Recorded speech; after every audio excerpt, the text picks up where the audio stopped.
បាទសួស្តីបងប្អូនទាំងអស់គ្នានេះចាប់ត្រង់មកអ៊ំ2ធុង2ទ្រុងមកអ៊ំប្រុសបងចាប់អ្នកកូនគាត់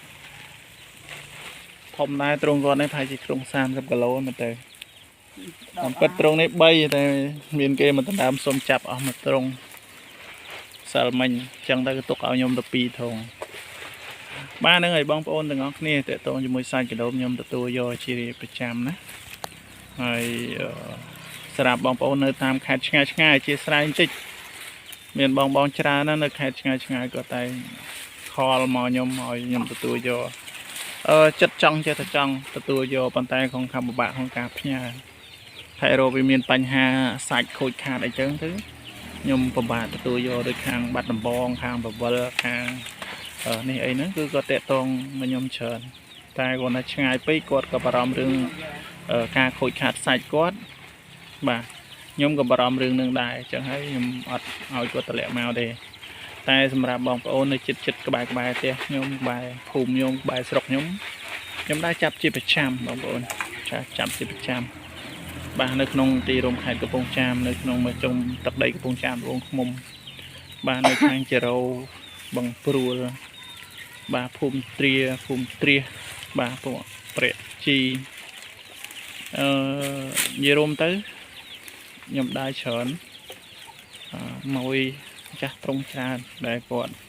ទុកសាច់ឲ្យខ្ញុំក្នុងការចុះចាំ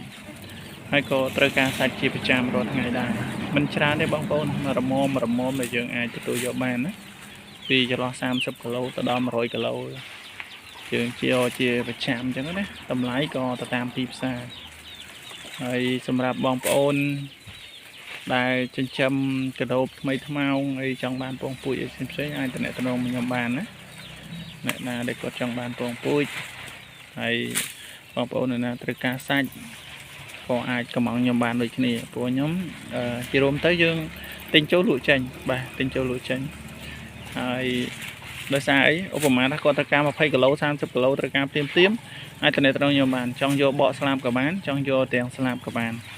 បាទហើយសម្រាប់ខ្ញុំទិញចូលគឺខ្ញុំទិញសម្រាប់ជួទៅឲ្យមួយបំពងរបស់ខ្ញុំណាមួយបំពងរបស់ខ្ញុំគឺខ្ញុំវាយចេញគ្រប់ខេត្តអញ្ចឹងសម្រាប់ខ្ញុំគឺខ្ញុំទិញពីទ្រុង